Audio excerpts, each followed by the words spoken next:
ไปเด้อไปกินข้าวเด้อบรรดาอาจารย์เซินข้าวบักไลายได้อยู่นอกนะ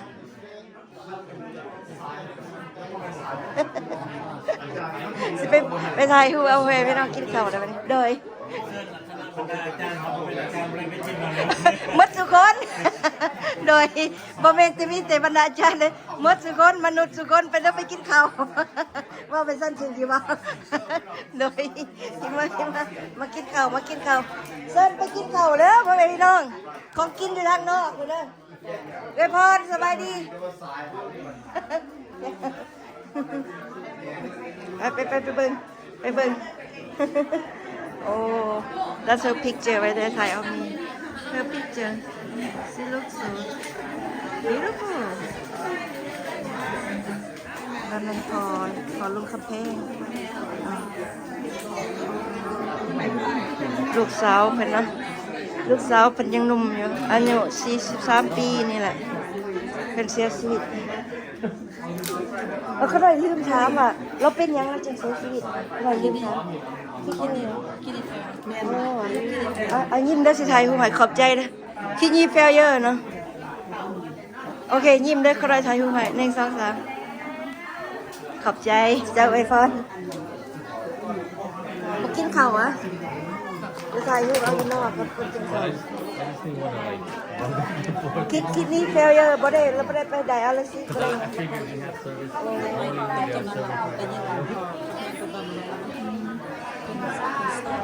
โอ้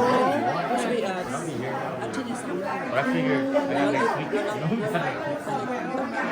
โอ้เราตั้งใจซื้อบัตรเดียวโอ้แม่นหยุดบ่ได้เนาะต้องไปให้มันเป็นสม่ำเสมอเนาะเราอยู่เลยคือเราไปเอ็กซ์ตร้า โดย เพราะว่าแต่ก่อนเอื้อยแค่ในบ้านเอื้อยแม่นะ โดย ครั้งนึงนะ next time เราไปอะไร2 มื้อติดกัน โอ้2 มือติดกันแบบบ่ให้ขาดเราขาดเป็นชิ้นบ่หรือ2 3ชิ้นนี่มาโดย จะเป็นลบหนึ่ง2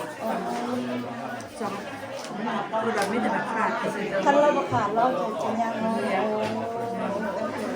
ไปกินข้าวไหมสิไปบ่ไปกินข้าวของกินนอก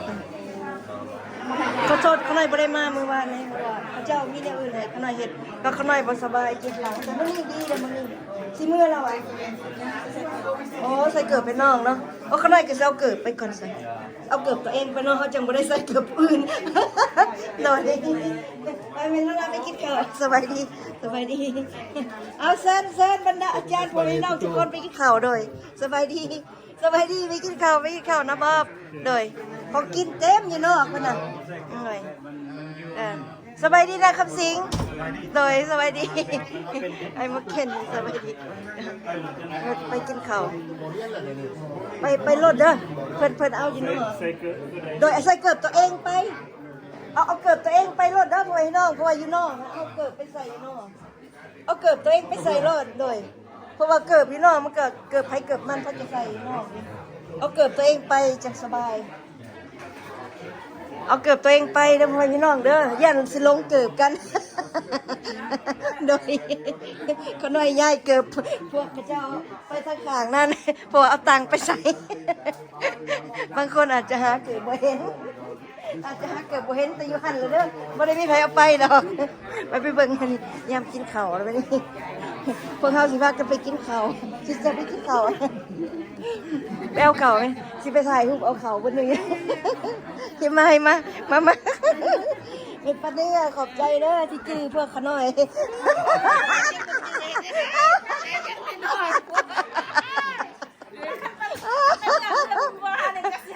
เป็นป่าเนี่ยมีสติปัญญามาจากพระเจ้าเป็นผู้เฒ่าผู้แก่และจื้อเด็กน้อยได้ส่วนหลายผู้เฒ่าผู้แก่นี่ลืมเด็กน้อยหลายคนก็เจ้าว่าเด็กน้อยใหญ่แล้วบ่จื้อหน้าเขาเจ้าว่าซั่นเป็นป่าเนี่ยจื้อพวกสวัสดีก็จิ้มแซ่บบ่ซิสเตอร์โอ้ซิสเตอร์เบิ่งดูเป็นตาแซ่บแท้โดยป้าเนื้อยังจืดเอาแต่เอื้อยเป็นไรยังบ่จืด โอ้เนาะเราจื้อ ขอโทษอาจารย์ กำลังล้มกันว่าผู้สาวมีสติปัญญาจำเด็กน้อยเด็กๆได้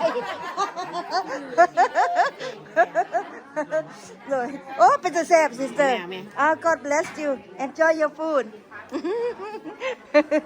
กินข้าวไปไหมป้าไปเอาก่อนไหมผู้เฒ่าผู้แก่ไปเอาก่อนเขาน้อยเด็กเล็กเด็กน้อยไปเอาทีหลัง วะโอ้โอเคสันโอเค โอ้ขอบใจหลายๆเด้อเขาน้อยขอโทษบ่ได้มาซอยมีหยังเพราะว่าพระเจ้ามีแนวอื่นให้เฮ็ดก็เลยว่าบ่ได้มาแต่เว้นแต่นี่ โดย คิดก่อนหมู่ว่านี่คิดกันมันเมื่อเฮือนแล้วก็หิวเด้มันกินข้าวก่อนหมู่ ที่เป็นปลาซองเอาวีขอบใจเด้อสิถามคำถามค่ะเขาน้อยว่าม่วนเลยเป็นสิ่งที่ว่าให้ได้เฮียนฮู้นํกันเนาะแล้วก็ให้ได้เข้าใจแล้วก็ให้ได้ไปคิดหั่นนะให้ได้ไปคิดหั่นนะเอาวีฮักเมียซำใดคือมาถามคำถาม ถามก่อนเอาวีฮักเมียซำใดสุดใจบ่เอาใส่แหวนใส่อีหยังโอเคใส่เสื้อใส่อีหยังโดยแหวนเบาน้อยสมอวะเกือบใส่อีหยังเรามากินอาหารหยังโดยอาหารที่เราหมัก เรามากินอีหยังไหลแกงหน่อไม้บ่หรืออีหยัง ส่วนลายแกงละไม้เราหมัก บ่โอเคเรามักครัวแกงหน่อไม้พอโอเคดีได้เลย ครับเมื่อกี้สิจอบเลย โอเคยังไม่ได้แล้วจ้ะหักกันมาเป็นต้นเบาต้นสาวนี่ล้มกันแนวไหน ร่มบ่ได้ดอก ล้มอะไร เอา วะ ใจร่มเอา เอาใจล้มเอาวะเห็นได้จะเข้าใจสนะ เอาใจ วะ เอาเจ้ามาคอยบอก สนั่นวะโอ้ขอบคุณพระเยซูบ่โอ้ คนส่วนลายคันคนลงกัน บ่ ตัวเจ้าเป็นนั่นน่ะเจ้าเป็นนี่ โอ้ว่าออกจากใจจริงโลดแมันบอกแต่เป็นหยังผู้ชายหลายคนคิดตัวผู้หญิงมีเมียแล้วก็ว่าบ่มีเมียผู้หญิงหลายคนกับตัวผู้ชายมีผัวแล้วก็ว่าบ่มีผัว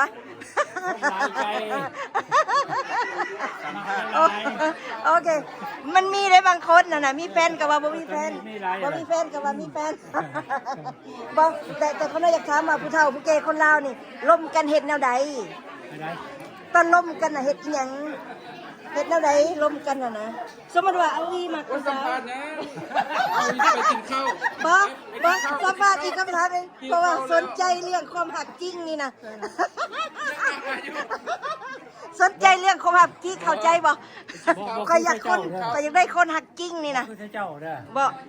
เป็นหยังคือจังหวัดแนวนั้น กัน2 ปี 3 ปีตะตัวกันอยู่ เฮ็ดเอาวีเฮ็ดอะไรจังฮู้ซั่นเอาวีเฮ็ดอะไรจังฮู้ว่าเขาเจ้าตัวกัน หูจักโลด2-3 ปีตัวกันอยู่เจ้าตัวคอยว่าเอาไปบ้านสร้างกันโดนให้กัน เอาวีเคยไปถามกับเจ้าบ่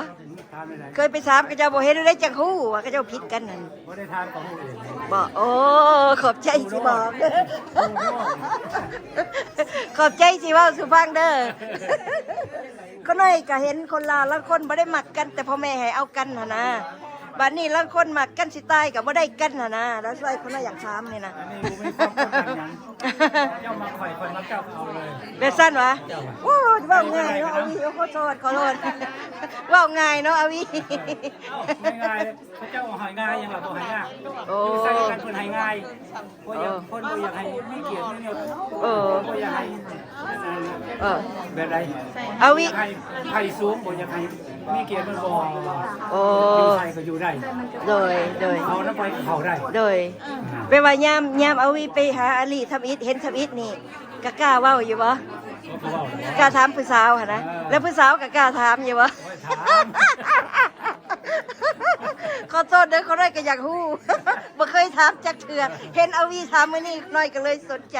แล้ววันนี้เอาวีบอกว่าบอกเอาอาลีก่อนบ่หรืออาลีบอกเอาวีก่อนว่าเจ้าฮักก้อยบ่ผู้ชายบอกก่อนว่าโอ้ก็ได้ยินผู้เฒ่าผู้แก่เว้าว่าคันผู้ชายมักแล้วเขาเจ้าเอาคันผู้หญิงมักแล้วมักอยู่ซื่อๆบ่ได้แม่นบ่คือเป็นนั่นเนาะ คือเป็นนั่นเนาะ คือแต่บุคคลแล้วก็แบบหลอกลวง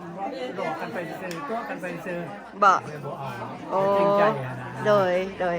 เอาขอบใจเอาวี พระเจ้าคงพร้อมแบบนั้น โดย ตั้งชื่อให้เรากินจะกินโลด โอ้โดยคันตัวพระเจ้าก็ฮู้เนาะเพราะว่าพระเจ้าฮู้บ่ทุกคนมนุษย์ทุกคนทั่วโลกในเวลาอันเดียวกันเนาะพระเยซูฮู้จัก คนรู้จักเลย โดยความคิดก็ฮู้เนาะบ่ทันได้เว้าออกมาก็ฮู้เนาะ ผู้ใดบ่ผู้ใดสั่งเมียเพิ่นก็ฮู้แม่นบ่ผู้ใดปล่อยเมียเพิ่นก็ฮู้แม่นบ่ ขอบคุณพระเยซู ขอให้พระเยซูได้รับเกียรติพระเยซูเบิ่งลูกพระเยซูทุกคน โอเคครับ เลยเชิญกินข้าวมีขอบใจหลายๆที่ตอบคำถามข้าน้อย อันนี้เป็นการเฮียนเด้อเพราะว่าข้าน้อยเป็นรุ่นลูกรุ่นหลานบ่ฮู้จักอีหยังหลายก็ต้องถามลูกป้าเอาอา ผู้เฒ่าผู้แก่ บ่ แม่นวะ โอ้บ่ คนบ่พอ โอ้ เป็นผู้นี้เราผู้นั้นงามผู้นี้งามต่อไปเลย โอ้ แบ แบบ บ นี่ตัวงามคือเก่า โอ้ ตัวงามคือเก่า โอ้แปลว่าเอาอีว่าผู้ใดได้ผัวหลายตัวหลายผู้ใดได้เมียหลายตัวหลายแบบสั้นบ่โอ้อันนั้นบ่ถูกต้องตามนั้นพระทัยของพระเจ้าเลยโอเคเฮาก็อธิษฐานเนาะเพราะว่ามนุษย์ได้เฮาบ่ฮู้จัก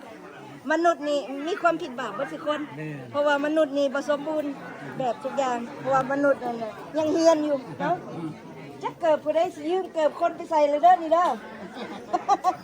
เกิดไผนี่เด้อยืมใส่เลยเด้อนี่ยืมใส่มาสัมภาษณ์ เกิดไผสีพิงนี่เขาได้ยืมใส่เด้อนี่เด้อจะหน่อยสิมาส่งคืนว่าโอ้ขอบใจ Hi sister how are you honey so happy to see you I remember your voice even you put mask on I remember your voice อันนั้นเป็นมานิไลลูกสาวอาวีนั่นน่ะอันนี้เป็นอาวีนี่อันนั้นเป็นพอลลี่เอ้ยของเมย์เนาะเอ้ยของเมย์อย่าง See sister you put mask but I remember your voice I remember you're talking ว้าวเบิ่งหมอบักใหญ่ ซื้อไม้นี่บ่จักเป็นซื้อ เขาเอิ้นว่าอีหยังก่อน อันนี้มันยังนี่เคอรี่ชิคเก้น ลง นั่งข้าวปุ้นหรือเคอรี่มันจะคือกันเนาะตอนนี้ คนนี้ อาจารย์สมกินมันยังคือกินหน่อยใช่อันนี้ มันบ่น้อยแล้วเนี่ย โอ้ คนถ้วย อันนี้เป็นตะแซ่บเนาะเอาแม่นี่เอาแม่เอาวีเขาได้มาถ่ายรูปแล้วล่ะเขาได้บ่ได้กินบ่ทันอยากเชีย สมองไล่กินหน่อย เอาเข้าวะ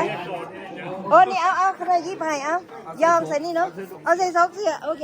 เอาจากอันหนึ่งบ่เลย2 อันเนาะโอเคเอาโอเคโดยเข้าอย่างนี้เด้อเฮ้ยพี่น้องให้สิกินข้าว Hi brother God bless you อ๋อเด้อเขาได้ก็สิรอเบิ่งบ่ทันอยากเข้าเทื่อโอ้ว้าว look at everything looks so good here อันนี้ curly chicken curly yeah help yourself เอาเพิ่มลง sister your mom make it The lady there oh the lady okay อันนี้มันอันนั้นลาบดิบอันนี้ลาบซุกเนาะเฮ้ยน้องนั่นนี่แหละพ่อแม่พี่น้องคนเราชาวคริสเตียนกะมาอธิษฐานแล้วก็กินเขาวเดี๋ยวนี้ก็ยามกินให้ก็กินเนาะก็กินนี่กินนี่นี่อันนี้ก็คาเซนมันนี่ไล่กินหยังเบิ่งแน่กินหยังนี่โอเคเอาหน่อยแท้จะมักลาบดิบอ่ะwhat under you have under มันยังโอ้ซุปอ่ะโอเคมาเด้อกินข้าวเด้อพ่อพี่น้องมีแต่อาหารแซ่บๆเต็มอยู่แถวนี้พระเจ้าอวยพรพ่อแม่พี่น้องทุกคน May God bless everyone in Jesus name we pray Amen ว้าวมักไหมโอเค this one ขอบคุณพระเยซูโอเคโอ้ยมีแต่แนวแซ่บๆโอ้ลำกินมีหยังโอลำเบิ่งดูโอเคพระเจ้าเอาจานไหมเอ้ยเอาให้เอาห้องใส่นี่มันจังบ่คำเอาห้องใส่นี่ห้องใส่นี่เอาใส่นี่ยกไปเบปซี่มันจัง safety first we have to safety first โอเคโอ้ขอบคุณพระเจ้าอาหารบ่อึดเด้อพี่น้องนี่เด้อเอามาส่งเลยเด้อเกือบนี่เด้อส่งเลยเด้ออยู่นี่เด้อ ขอบใจเด้อ ขอบใจเด้อเกือบผู้ใดกับบ่ฮู้ มาเด้อคำล่ะกินข้าวเด้อกินข้าวโอเคเด้อกินข้าวซิสเตอร์สิกินอยู่แต่ว่าเดี๋ยวนี้บ่หิวกินมีหยังมายังเต็มท้องก็สิกินแตะหมากไว้ก็เลยสิไปเอาข้าวใหม่ไปเอาซะละหน่อย ไม่ กินมาแล้วสิไปเอาใหม่ มังไม่มีน้ำตาลสูงกินเส้นดีกว่า ซีนก็สิกินอยู่แต่ว่าเอาซะ Are you okay sister what happened to your leg แบบนี้ huh have injury Oh I'm sorry What happened? Like you have surgery? Oh, I will keep you in my prayer. I believe in the name of Jesus you can have strength,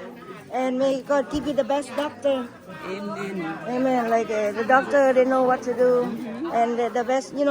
the best doctor above all doctor is the Lord Jesus, and He help all the doctor, and the doctor help us. You see, doctor help me, I'm healed. I used to go see doctor like the year long. I used to be really sick. Yeah, before I had my surgery with kidney stone and with my baby, a lot of things. But now I'm healed because the doctor helped me and I pray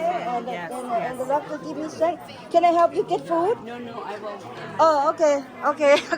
Sister, see you later. Okay. So happy to see everyone. สบายดีนะบ่สิเอากินข้าวเด้อบัดนี้ หมดสุกคนกินข้าวกินอยู่นี่ก็เต็มโอ้ยมาเลาะไปเลาะเบิ่งกันเด้อมาแวะเซฮายไปได้บัดนี้พระเจ้าอวยพรหน่อยมาแวะเซฮายก่อนมาแวะเซฮายทางนี้ก่อนขอบใจเด้อขอบใจอายุดมเฮ็ดหยังนี่เบคชิคเก้นโอ้ว้าว mother God bless you looks goodว้าวเอาแม่พ่อพี่น้องปิ้งไก่หั่นสดนอน พระเจ้าอวยพร ขอบคุณพระเจ้าเนาะแซ่บบรรณบุญแซ่บเนาะโอ้เส้นแซ่บเด้อพ่อพี่น้องขอบคุณพระเยซู พวกใครกินข้าวกันเด้อบัดนี้เด้อ โอเค โดยกินข้าวก่อน กินข้าวก่อนโอ้บักดอกไม้นี่งามๆ ว้าว so beautiful flower over here เขาหน่อยมาเยี่ยมมายามเซฮัลโหลสบายดีพ่อพี่น้องท่านบรรดาอาจารย์ทุกท่านมีแต่แนวแซ่บๆแม่นบ่เขาได้เห็นปิ้งไก่ฮ้อนๆเพิ่นอยากได้ซะมาให้เพิ่นก็เลยออกมาฮ้อนๆเลยเอาตอนหนึงบ่โอเคเสียมาให้ตอนเอาขาหรือเอาปีกเอาขาหรือเอาปีกเอาปีกกับขาโอเค see you later สิไปเอามาให้เดี๋ยวนี้เลยหมดอันนี้ก่อน